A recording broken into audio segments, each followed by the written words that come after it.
Boa noite, graça e paz a todos, graça e paz também àqueles que nos assistem pela internet. Tem muita gente nos assistindo. Casualmente hoje eu conversei com duas pessoas que estão fora, uma no Japão, outra na Grécia, e eu creio que eles estão nos assistindo aqui. Um é o meu cunhado e o outro é uma irmã da igreja que mora lá na Grécia. Mas antes de tudo, eu gostaria de ler um trecho de um livro que eu li nesta semana, um livro do John Piper, Finalmente Vivos. É um livro que foi lançado agora pela editora Fiel. E ele traz a transcrição de um juiz da Suprema Corte dos Estados Unidos, que escreveu a sua autobiografia. E esse juiz escreve o seguinte: durante minha segunda semana no campus, fui à missa pela primeira e última vez em Holy Cross. Não sei por que tive a preocupação de fazer isso. Talvez pelo hábito ou por um sentimento de culpa. Mas não importando qual tenha sido o motivo, levantei-me e saí no meio do sermão. Só os dogmas da igreja eram tratados, e não os problemas sociais com os quais eu estava obcecado. Por isso aquelas reuniões me pareceram desesperadamente irrelevantes. Esse juiz escreveu essa autobiografia e o John Piper leu o livro antes de escrever o livro Finalmente Vivos. E essa transcrição aqui me chamou bastante atenção por dois motivos. O primeiro deles, pela razão pela qual o juiz saiu no meio do sermão. Porque a pregação só estava sendo tratada a respeito dos dogmas da igreja, de regras e de preceitos. E a segunda questão que me chamou a atenção é que ele estava muito preocupado com as questões sociais. Ele diz aqui, obcecado pelas questões sociais. E ele saiu, talvez por entender que tudo aquilo que estava sendo tratado na igreja não pudesse resolver os problemas sociais. E aqui nós vemos duas questões. A primeira é que a igreja local, ela é um local para que o evangelho venha a ser pregado. Mas o evangelho da graça, não o evangelho da lei, não o evangelho da regra, não o evangelho que exige um comportamento do povo, mas da graça que nos deu uma nova vida. E a segunda, que eu não concordo com talvez com esta conclusão aqui do juiz, porque os problemas sociais, eles são resolvidos através da palavra de Deus. Os problemas sociais são resolvidos com a cruz de Cristo. O problema do racismo, o problema do aborto, os vícios, o tráfico, tudo isso passa pela cruz de Cristo. Quando nós temos uma nova experiência, isto é tratado. E eu ouso dizer que até os problemas, as questões, as catástrofes naturais. Porque hoje cedo, ouvindo pela internet a pregação do Mário Rocha, ele falava do tsunami que passou pelo Japão. E ele dizia que ele acreditava que muitas pessoas, eu também creio, muitas pessoas acabaram sendo mortas por causa daquela tragédia. Mas hoje elas estão com Deus, em Cristo. Elas estão na glória. Então a palavra trata até disto. Porque nós precisamos estar preparados. E nós estaremos preparados desde que a nossa velha vida tenha sido substituída pela nova vida de Cristo. Até para um problema, até para uma tragédia como esta. Vamos orar. Senhor nosso Pai, nós te damos graças por esta noite. Te louvamos pelo teu Filho Jesus Cristo, por tudo que Ele fez naquela cruz, Pai, dando-nos uma nova vida através da sua ressurreição. Nós te pedimos, ó Pai, pelo teu Santo Espírito, que o Senhor nos dê a palavra que vem do alto. Não queremos aqui, Pai, tratar coisas que venham do nosso coração, porque o nosso coração é desesperadamente corrupto. Abre os nossos ouvidos, Pai, para que possamos ouvir a tua voz. E manifesta-te a nós, Pai. É o que nós te pedimos, em nome do Senhor Jesus. Amém.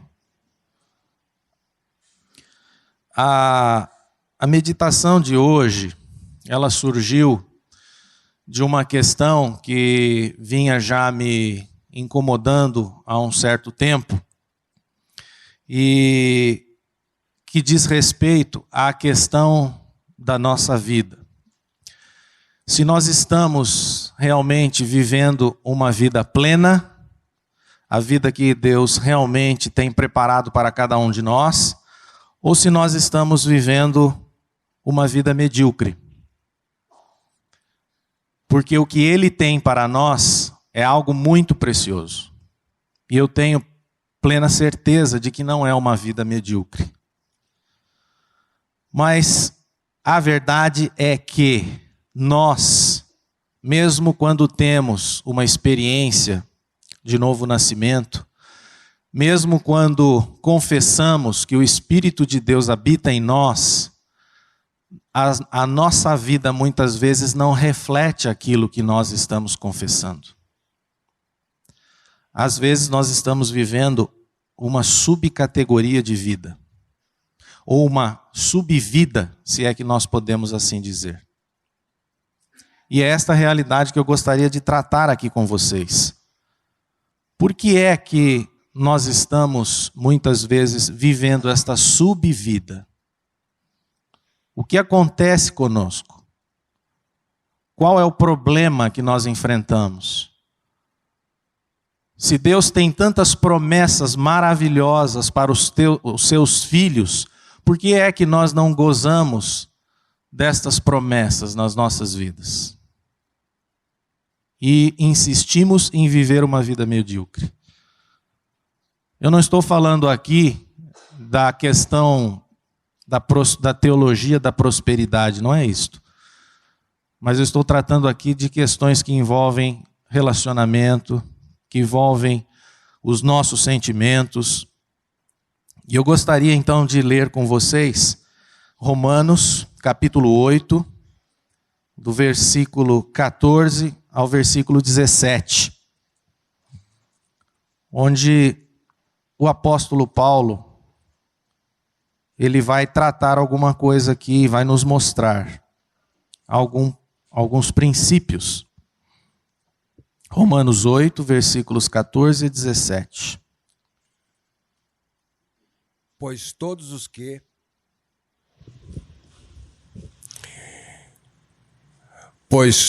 os que são guiados pelo Espírito de Deus são filhos de Deus, porque não recebestes o espírito de escravidão para viverdes outra vez atemorizados, mas recebestes o espírito de adoção, baseados no qual clamamos, Abba, Pai.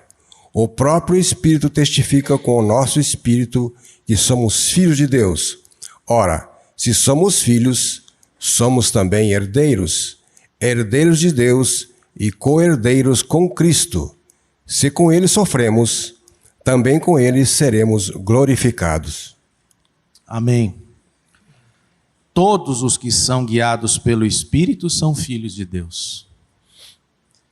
Não recebestes espírito de escravidão.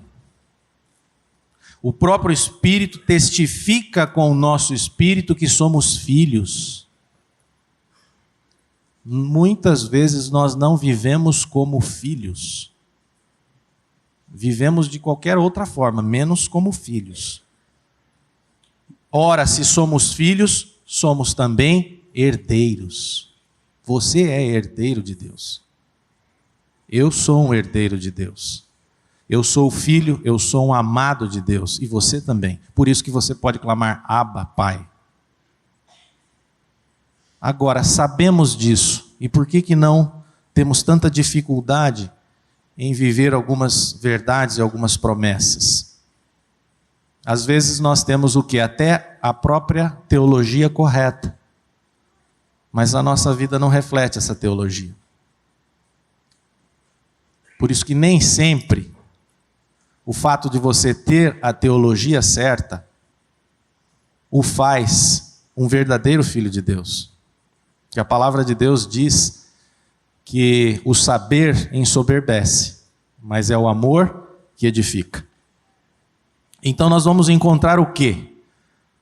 Pessoas que até confessam a sua morte e a sua ressurreição em Cristo, pessoas que têm plena convicção disto, do seu novo nascimento, mas encontramos pessoas muitas vezes infelizes interiormente, pessoas sem alegria, pessoas desanimadas, pessoas até críticas, ranzinzas, rabugentas, dentro da nossa própria igreja, dentro da nossa própria comunidade.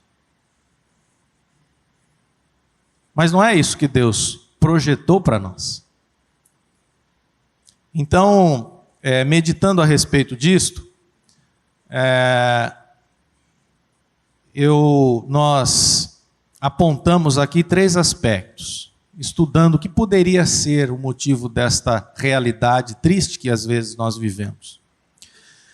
E esses 3 aspectos, o primeiro deles seria o fato de que vivemos cativos da hipocrisia. O que seria isso? Viver cativo da hipocrisia. Será que nós estaríamos vivendo como viviam os judeus, lá na época de Jesus? O que acontecia naquela época? Os judeus, eles faziam distinção entre o conhecimento da lei mosaica que eles tinham com a sua vida prática. Eles dissociavam uma coisa da outra.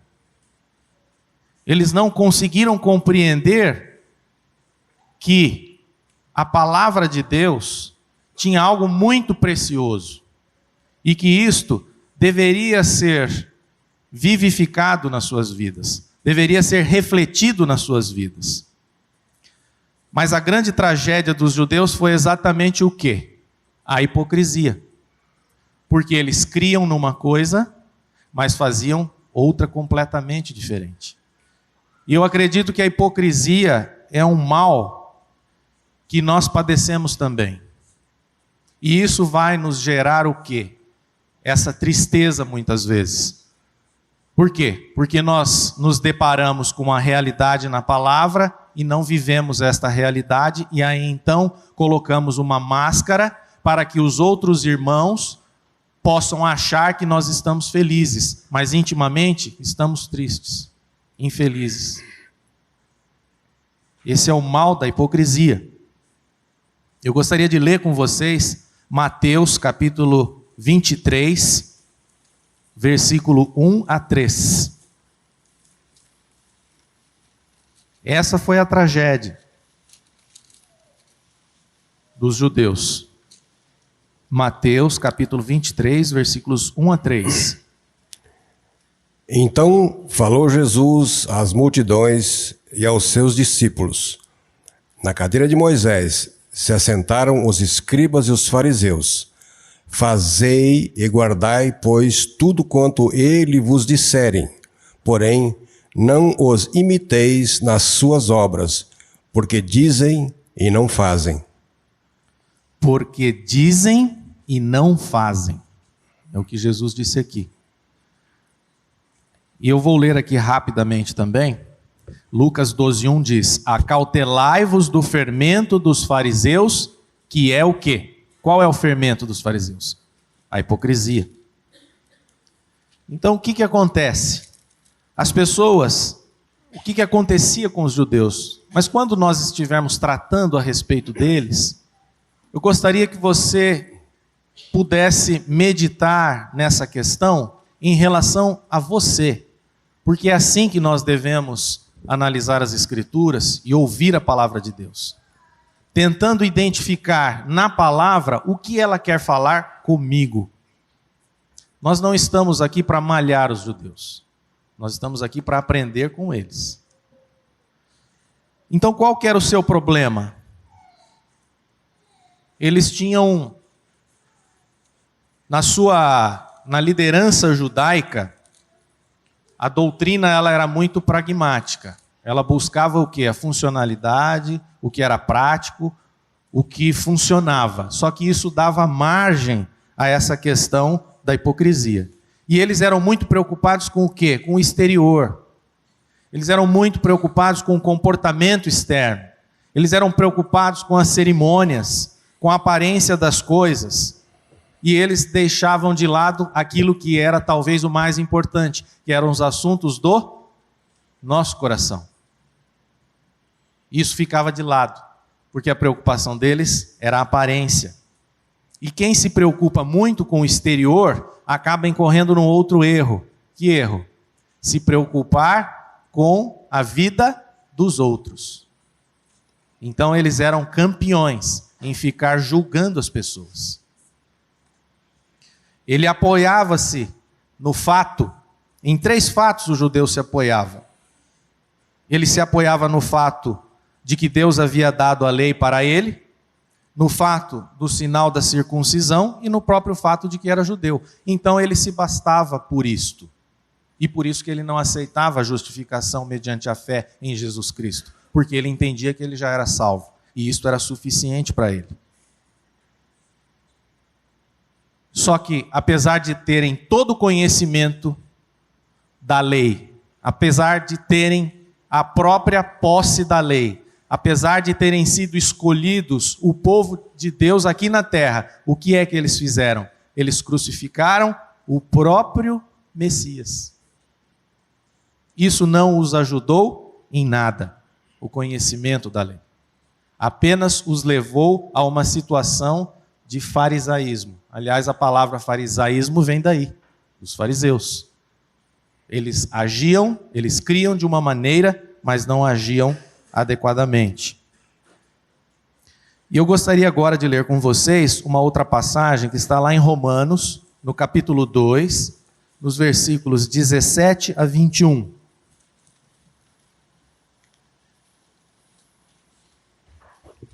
Romanos 2, 17 a 21. Os estudiosos, eles entendem que esta passagem é a passagem mais devastadora da Bíblia com relação à hipocrisia do ser humano. Se, porém, tu, que tens por sobrenome judeu, e repousas na lei, e te glorias em Deus, que conheces a sua vontade e aprovas as mais excelentes, sendo instruído na lei, que estás persuadido de que és guias dos cegos, luz dos que se encontram em trevas, instrutor de ignorantes, mestre de crianças, tendo na lei a forma da sabedoria e da verdade, tu, pois, que ensinas a outrem, não te ensinas a ti mesmo? Tu que pregas que não te deves furtar, furtas? Vejam bem, esta passagem aqui, Paulo está querendo tratar da completa futilidade do judeu em descansar na própria lei.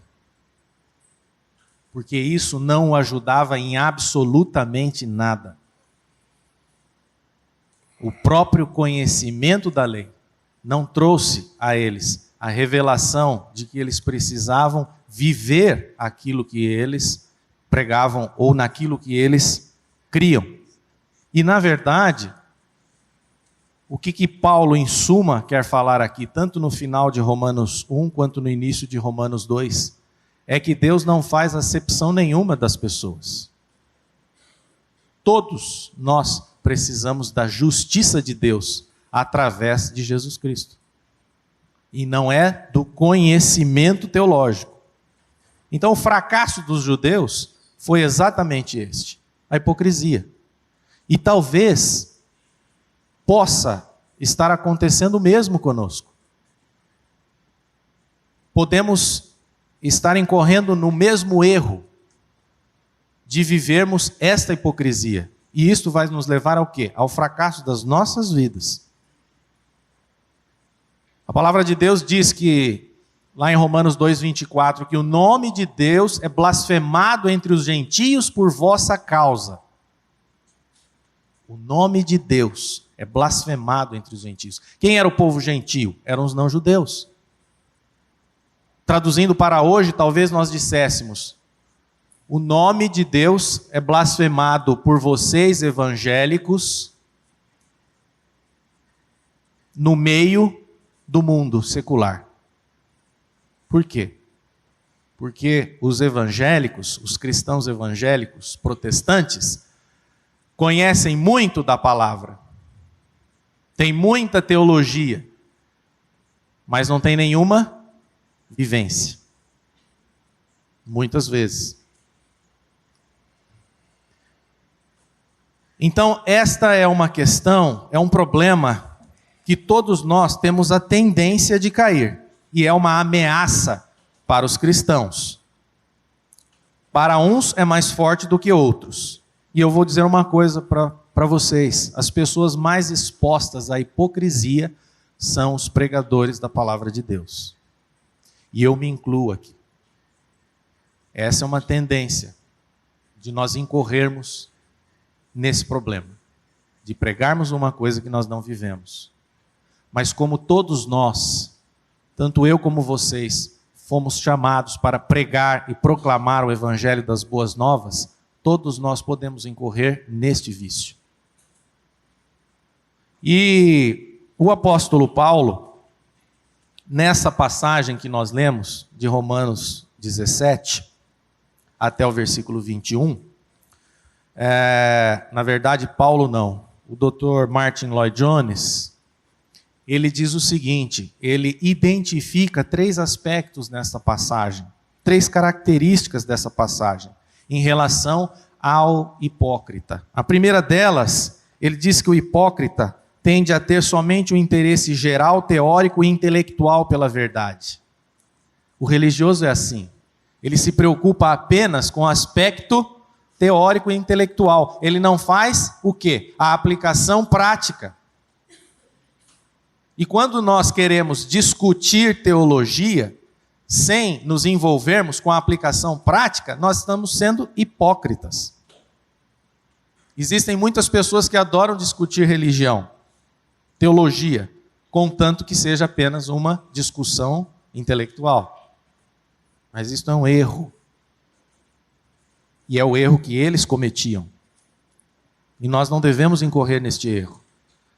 A outra característica desta passagem é a autocomplacência, ter boa vontade para si próprio, ser benevolente para si próprio.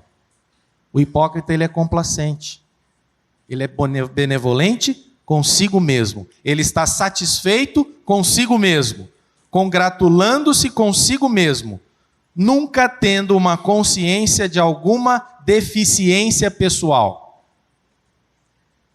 Tem muitos cristãos aqui que eu não tenho problemas. Eu não tenho nenhuma deficiência. Tem muita gente que age desta maneira. Amado, quem diz que não tem pecado está mentindo. Quem fala isso é a palavra de Deus. Não sou eu. Não existe estado de perfeição completa. E a passagem que nós identificamos aqui, nós não vamos ler agora, porque senão não vai dar tempo, é a passagem do fariseu e do publicano, que todos nós conhecemos. Lá em Lucas 18, 10 a 14, ele fala. Esta passagem, ela é característica do judeu hipócrita, do fariseu hipócrita, que orava de si para si mesmo. Ele não acha defeito em si. E se você acha que você não tem defeito, que você é uma pessoa perfeita, então eu sugeriria que você se colocasse diante do Pai, para Deus revelar a verdade a teu respeito e a meu respeito. E a terceira característica deste problema, que é a hipocrisia, é a autoconfiança. O Dorival leu ali no versículo 19, que estás persuadido de que és guia dos cegos, luz dos que se encontram em trevas, instrutor de ignorantes, mestre de crianças. Será que nós nos achamos nessa situação? Porque de repente conhecemos a palavra da cruz? Porque tem pessoas que dizem que a palavra da cruz só é pregada nesta igreja e só essa igreja tem a verdade. Será que você se acha nessa situação? Persuadido de que és guias dos cegos, luz dos que se encontram em trevas, instrutor de ignorantes? Você se acha mesmo? Você se acha pessoa absolutamente completa? Autoconfiante? Que de completo é o seguinte: você está... Há uma completa ausência de humildade na nossa vida, né? Se nós pensarmos desta maneira. O homem verdadeiramente piedoso conhece a natureza enganosa do seu coração. Ele sabe que o coração dele é corrupto, desesperadamente. O hipócrita nunca examina a si próprio, porque nunca vê necessidade de se examinar-se. Ele sabe tudo, ele pode ensinar o mundo inteiro, nunca se viu pecador. Bom, mas qual é a consequência disso então? A pessoa ela acaba vivendo, primeiro, no engano. E segundo, como nós falamos no início, ela não consegue viver de acordo com a palavra, ela põe uma máscara e ela diz: e aí, como é que está? Tudo bem? Tudo bem, tudo ótimo. Está tudo perfeito lá em casa. Só que a casa está caindo, mas a pessoa não quer admitir que a casa está caindo. E por que isso? O que nós ganhamos com isso? João 8,36, que já é um velho conhecido nosso, fala a respeito da liberdade a liberdade que Cristo veio nos trazer. João 8, versículo 36. Se, pois, o Filho vos libertar, verdadeiramente sereis livres. Verdadeiramente sereis livres, se, pois, o Filho. Quem é o Filho? É Cristo que vai te libertar. O que vai te libertar não é o conhecimento da palavra. Veja bem o que eu estou falando, não é o conhecimento, mas é a palavra revelada pelo Espírito Santo. Você vai ler a palavra, o Espírito de Deus vai te dar fé para que você possa crer, e Ele então vai manifestar o seu Filho na sua vida, e é Jesus Cristo em você que vai te dar libertação do pecado. Que vai te libertar desta vida de hipocrisia, que vai te libertar destas máscaras que eu coloco para parecer mais espiritual para o meu irmão. Mas estou vivendo na infelicidade. Porque eu não tenho coragem de abrir-me com o irmão para dizer que eu estou precisando da ajuda dele, que eu sou fraco. Porque nós queremos ser o quê? Fortes. Nós queremos ser o super-homem. E quem disser que não age desta maneira, está mentindo. Porque nós não temos coragem de mostrar quem nós verdadeiramente somos. Porque nós temos medo do julgamento das pessoas. Mas, amado, Cristo é a sua vida ou não é? Se Cristo vos libertar, verdadeiramente sereis livres. O religioso sabe tudo sobre a lei, assim como o judeu, mas ele não tem vida. Sabe tudo sobre a teologia do amor, mas ele não sabe amar. Sabe tudo sobre a morte na cruz, mas não sabe receber uma crítica. Sabe tudo sobre vidas ressurreta, mas não tem empatia nem misericórdia com ninguém.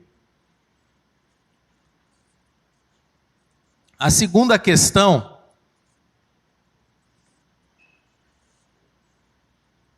que nós identificamos, além do cativeiro da hipocrisia, é a glória que está fora de foco. O principal propósito do ser humano é glorificar a Deus e alegrar-se nele para sempre. Este é o objetivo do ser humano, o propósito do ser humano.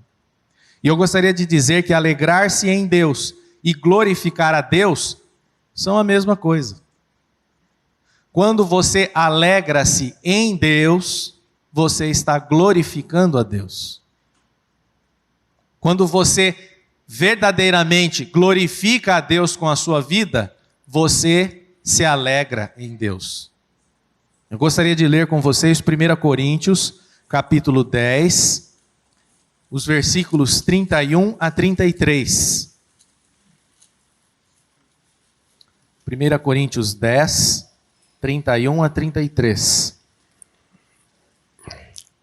Portanto, quer comais, quer bebais, ou façais outra coisa qualquer, fazei tudo para a glória de Deus.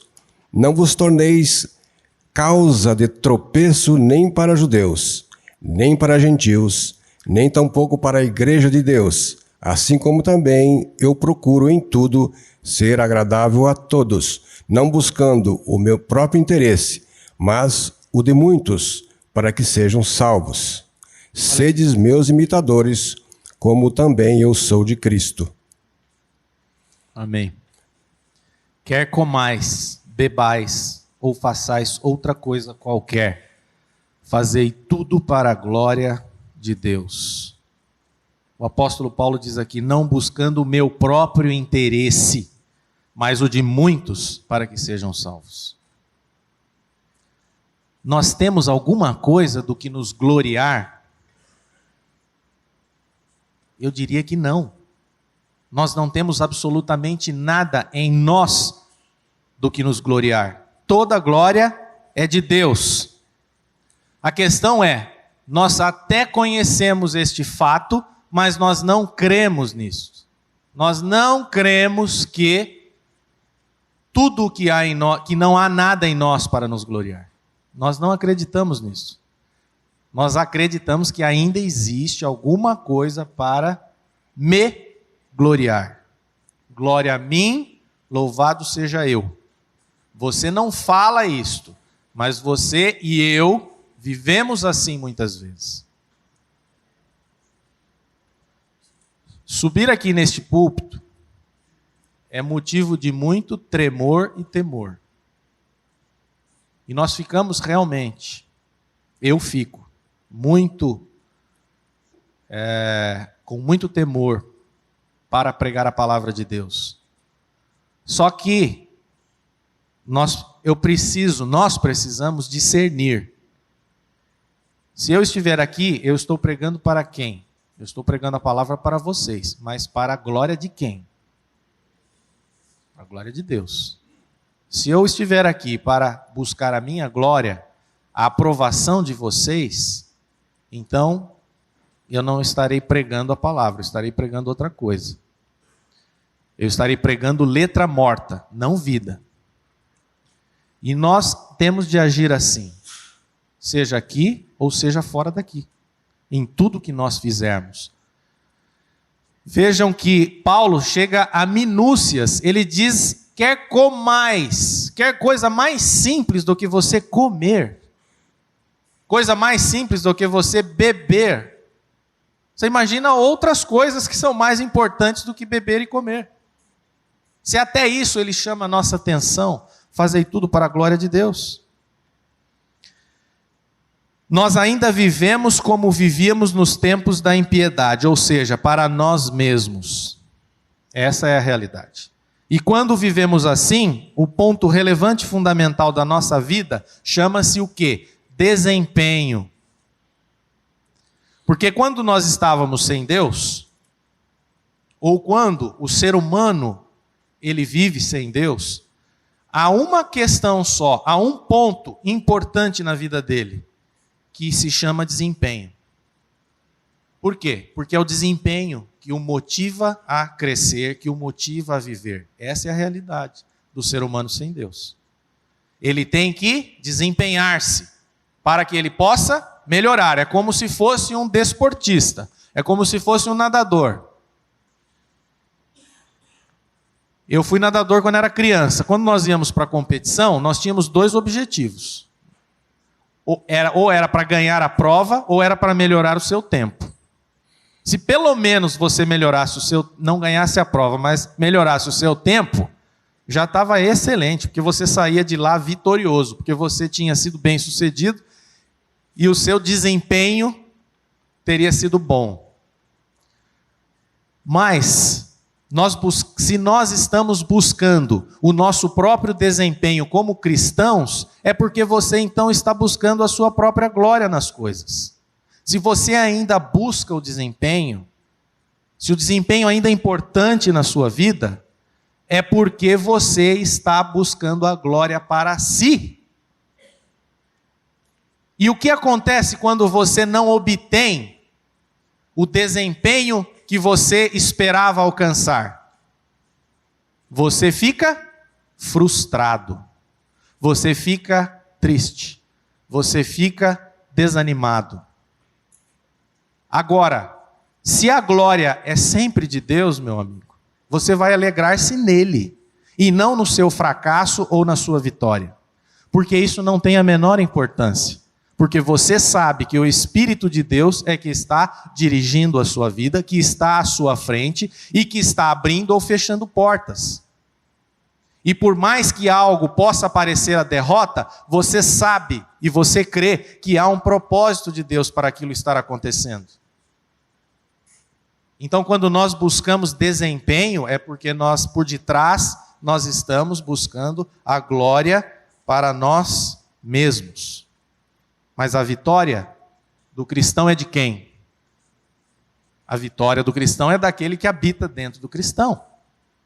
A vitória é de Cristo. Se cristianismo é vida substituída, se ser cristão é possuir a vida de Cristo em nós, então a vitória do cristão não é dele, mas daquele que vive dentro dele. 1 Coríntios 1, versículos 30 e 31.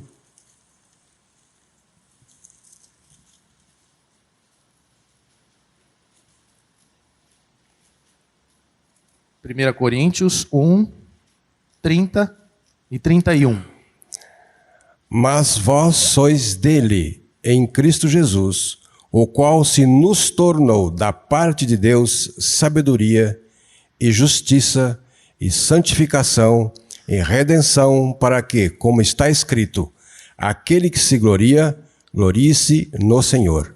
Você é de Cristo? Cristo se tornou a sua vida?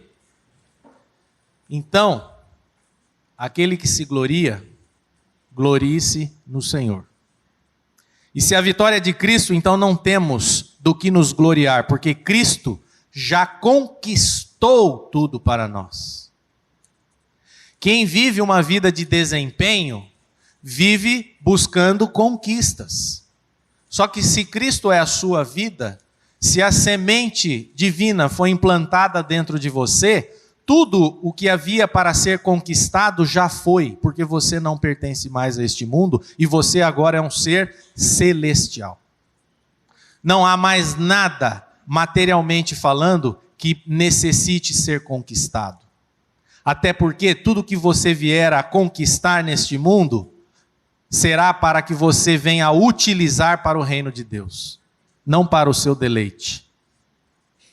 Porque nós somos o quê? Mordomos e administradores das coisas de Deus. Então nós não temos mais nada do que conquistar, a não ser almas.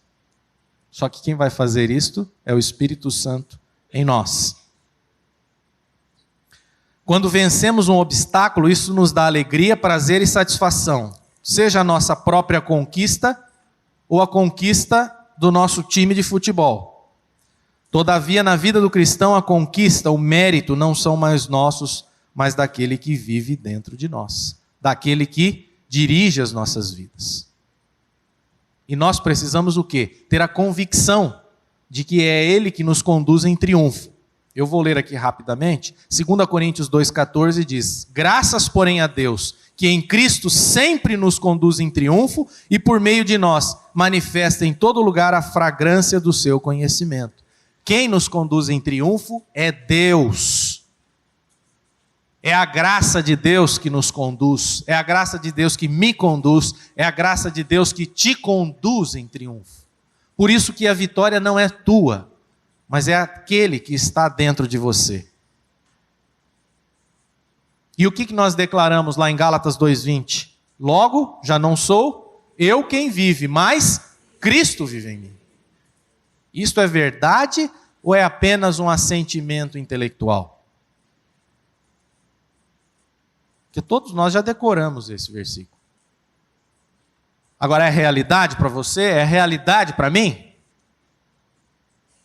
A glória é dele, porque ele habita dentro de mim. Quando buscamos a glória para nós mesmos, conseguimos até viver um paradoxo. Que paradoxo é esse? Que para mim é um paradoxo. Somos cristãos sem alegria. Porque ser cristão sem alegria é um paradoxo. O cristão verdadeiro tinha que ser o cara mais alegre do mundo, porque a divina semente está implantada dentro dele. É o Espírito de Deus que habita dentro dele. Será que isso não é motivo suficiente para ele ser uma pessoa alegre? Mas nós conseguimos ser cristãos sem alegria, o que é um paradoxo. E a palavra de Deus nos exorta a vivermos de que maneira? Por aquilo que nós vemos ou por fé? Por fé. Eu gostaria de ler 2 Coríntios 5, versículo 7 com vocês.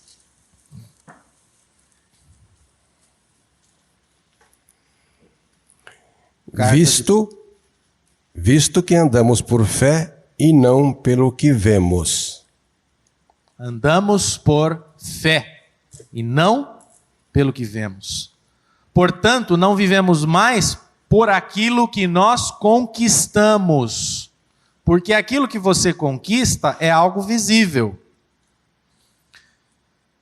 Não vivemos mais por aquilo que conquistamos ou deixamos de conquistar. Porque o vetor das nossas vidas, a motivação do nosso viver é o quê? É o amor de Deus manifestado em seu Filho. Existe uma força dentro de você. E essa força, este vetor, se chama amor de Deus, manifestado através do seu Filho, Cristo, que está aí dentro de você. É Ele que te motiva. E se é Ele quem motiva as nossas vidas, a glória é de Deus. Por isso que nós colocamos aqui, a glória fora de foco. Nós precisamos focar a Deus. Precisamos glorificar a Deus em todas as coisas. Se você buscar a própria glória, ou a glória para si, em tudo que você fizer, você não vai, e como você não vai conseguir conquistar tudo que você deseja, você vai ser uma pessoa derrotada. Porque é impossível ao ser humano conquistar tudo aquilo que ele quer, tudo aquilo que ele deseja. É impossível. Mas se nós não buscarmos a glória para nós mesmos, e buscarmos a glória de Deus, e nos alegrarmos em Deus, tudo isto perde a força. Porque você precisa então focar a glória para a pessoa certa. Não é para mim, mas para Deus. Então nós precisamos crer nisto, mediante a fé. Se verdadeiramente crermos que a glória não é nossa, que o mérito não é nosso, o desempenho deixará de ser a prioridade em nossas vidas, já que a vitória é daquele que está dentro de nós, ou seja, de Cristo. Por quê? Porque a divina semente foi implantada dentro de nós. Como buscamos a nossa própria glória em tudo que fazemos, mas não somos capazes de conquistar tudo o que queremos, vivemos sem alegria.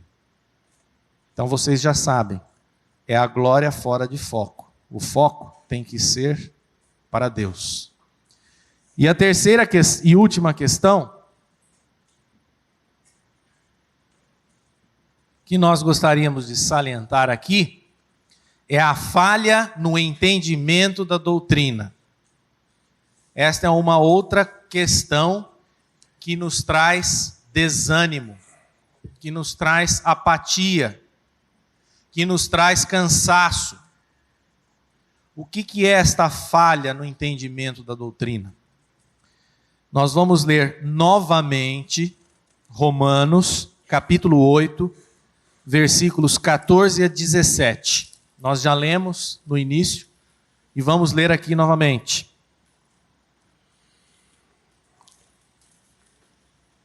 Romanos 8, versículos 14 a 17.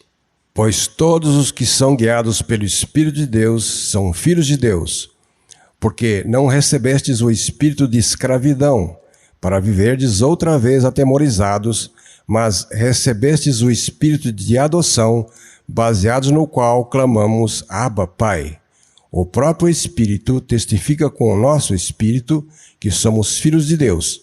Ora, se somos filhos, somos também herdeiros, herdeiros de Deus e co-herdeiros com Cristo. Se com Ele sofremos, também com Ele seremos glorificados. Versículo 15 diz, porque não recebestes espírito de escravidão. Paulo está escrevendo aqui a cristãos.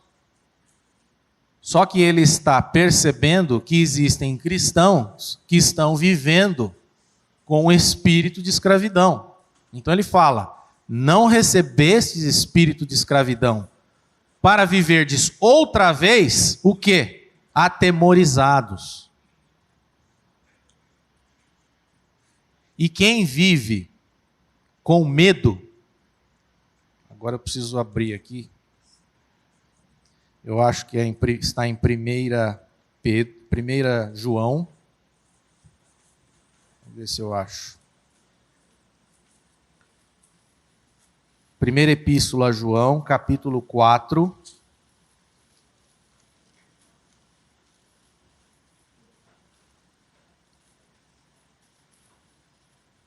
versículo 18. Dorival, você pode ler, por favor? No amor não existe medo. Antes, o perfeito amor lança fora o medo. Ora, o medo produz tormento. Logo, aquele que teme não é aperfeiçoado no amor.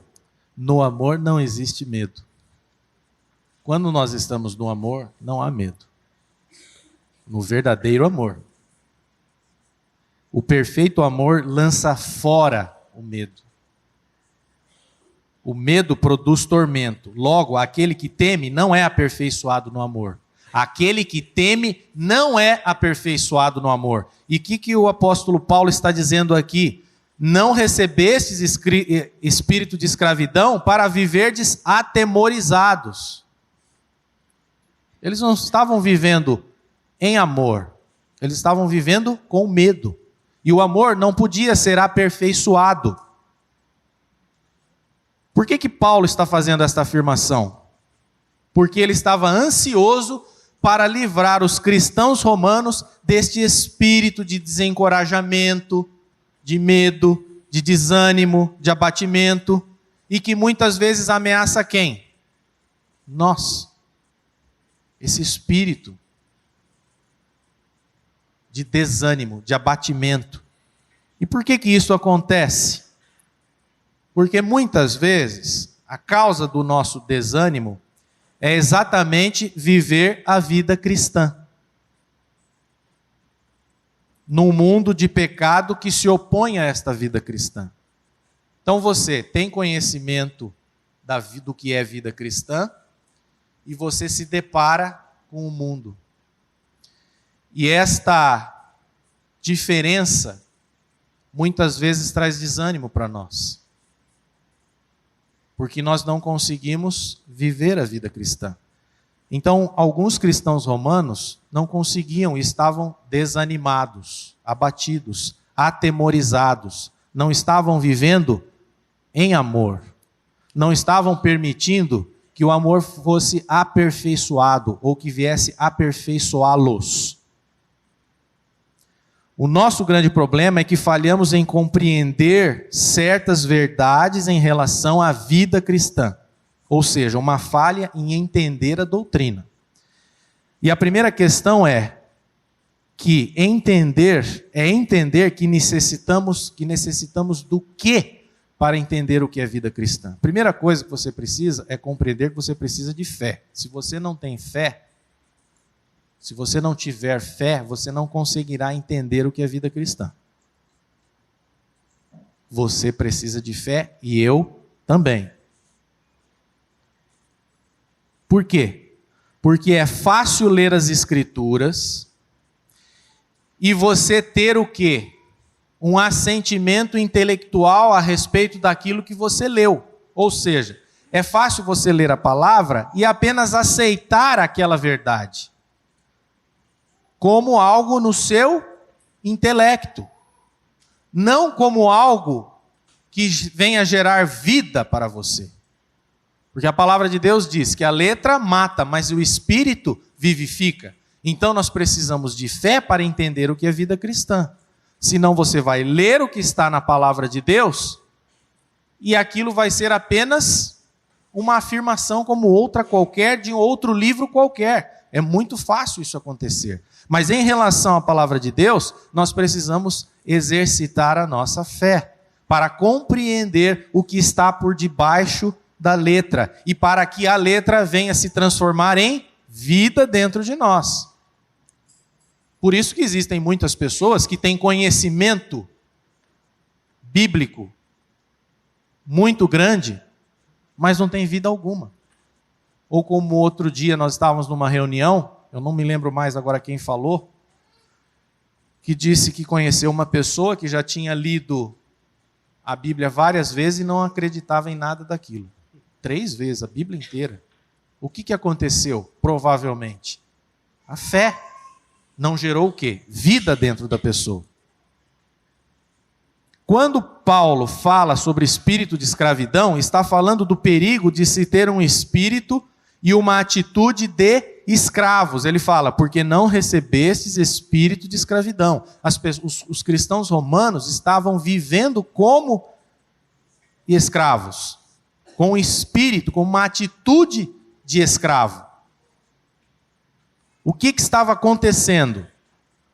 Você toma conhecimento da palavra de Deus e ao invés de render-se ao Espírito de Deus, para que o Espírito de Deus, por meio da graça, venha te capacitar a viver, o que acontece? Você toma um modelo da palavra de Deus acerca de vida cristã e você tenta viver este modelo por você mesmo. Em outras palavras, você acaba pegando um trecho da palavra de Deus que fala a respeito de vida cristã e diz, isto aqui é vida cristã. Agora eu vou viver isto aqui. E aí você vai com a sua própria força. E o que você está fazendo indiretamente? Você está transformando aquilo em lei para você mesmo. Porque não é desta maneira que nós vamos viver a vida cristã. A vida cristã se vive a partir da divina semente que foi implantada dentro de você. Você vai permitir que o Espírito Santo continuamente venha desenvolver a vida que foi implantada dentro de você. É assim que nós vivemos vida cristã. Mas por que é entendimento, é falha no entendimento da doutrina? Porque você olha, vê, que bonito, que palavra maravilhosa, eu quero viver assim. E aí você vai e tenta. Só que muitas vezes você não consegue. E eu vou dizer, você não vai conseguir mesmo, porque quem vai conseguir é o Espírito que está dentro de você, que vai desenvolver esta nova vida, que vai desenvolver a vida cristã.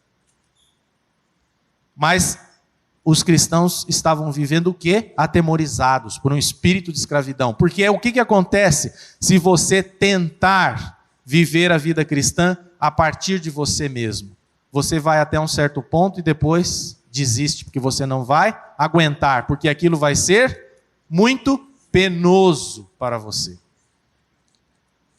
Nós já estamos terminando, e eu gostaria de ler um trecho de um livro.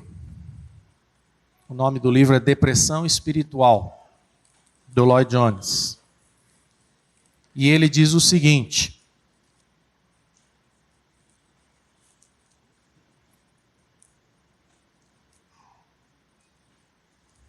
a atitude de escravo em geral surge de uma tendência de tornar a vida cristã ou viver a vida cristã numa nova lei, numa lei mais alta e superior.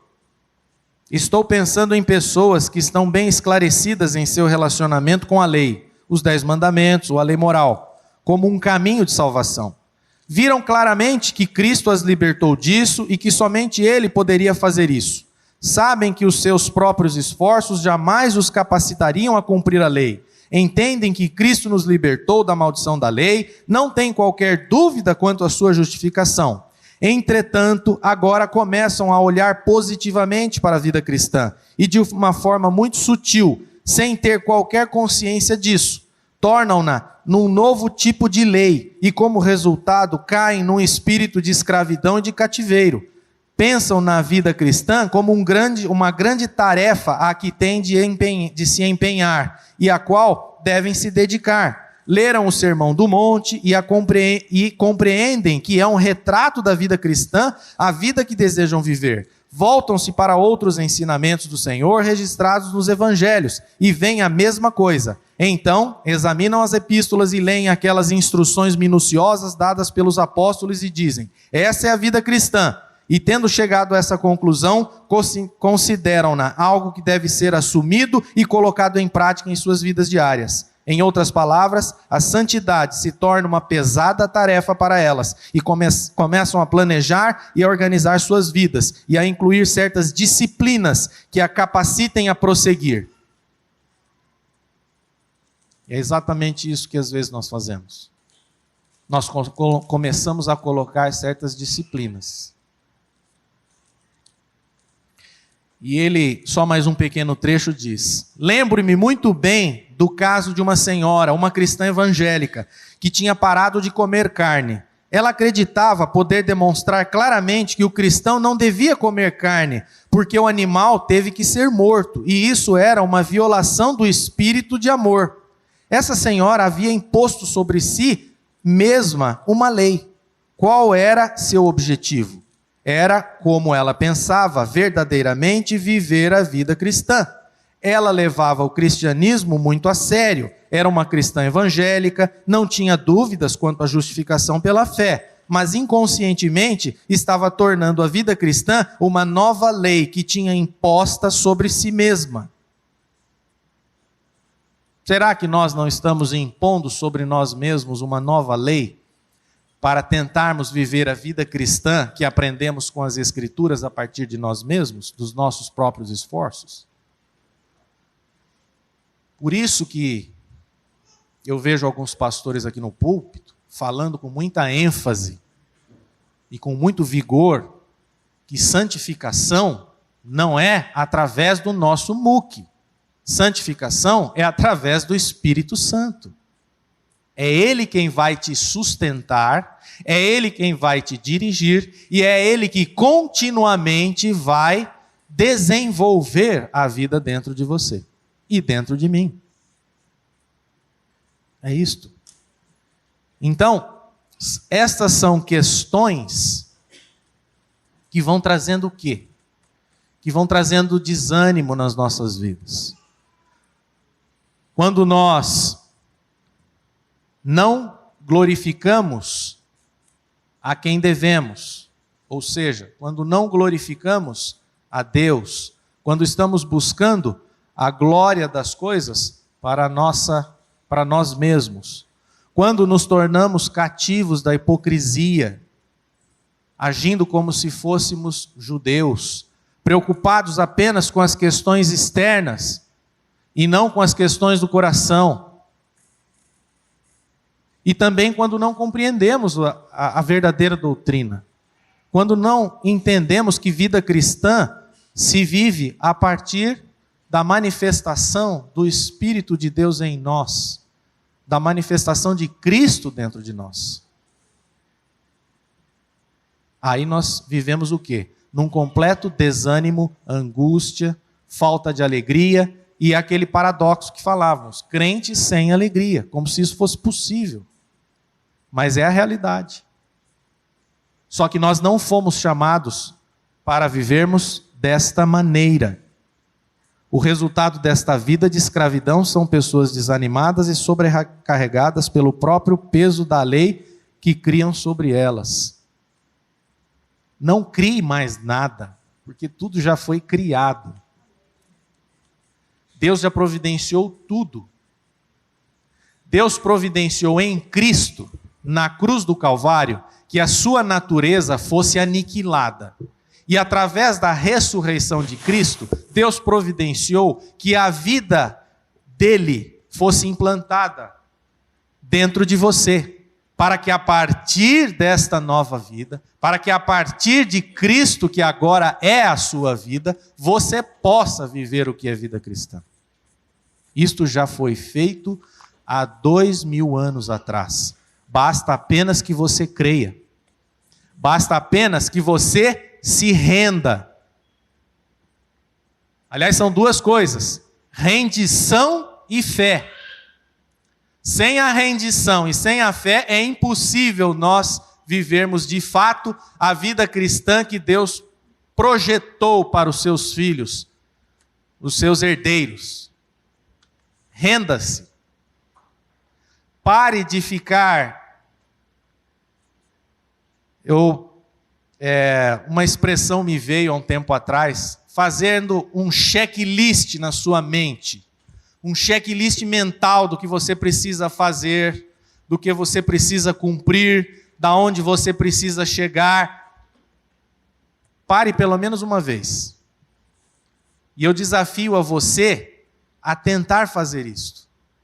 Se você está, muitas vezes como eu estava vivendo, nesta dificuldade, nesta tensão, renda-se. Renda-se e creia. Porque tem muitas pessoas que apenas se rendem.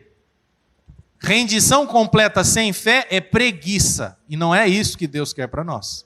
Mas renda-se e entregue-se a Ele, crendo que o Espírito de Deus está agindo em você, está te levando em triunfo, está te guiando em triunfo. Creia, faça um teste. Se você tem alguma coisa que está te trazendo uma preocupação muito grande, às vezes no seu trabalho, às vezes uma questão familiar, coloque isso diante de Deus e entregue verdadeiramente a Deus e creia mediante a fé que Ele vai operar a sua graça. E você, faça o que você tem que fazer, mas a sua mente, pare, descanse a sua mente. E espere chegar o dia. E você vai ver o que vai acontecer. Deus vai operar. Porque Ele tem operado. Por quê? Porque Ele não é um Deus mentiroso. Ele não pode voltar atrás.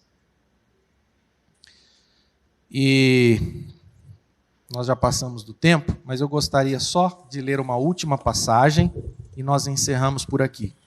Salmos, capítulo 139, dos versículos 1 a 10. Que você saia daqui compreendendo onde é que está o Senhor na sua e na minha vida. Salmo 139, versículos de 1 a 10. Senhor, Tu me sondas e me conheces. Sabes quando me assento e quando me levanto.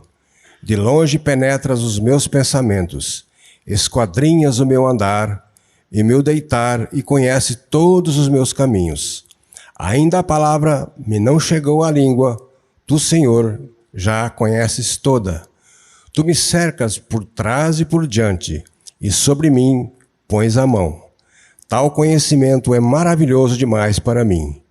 É sobremodo elevado, não o posso atingir. Por onde me ausentarei do teu espírito? Para onde fugirei da tua face?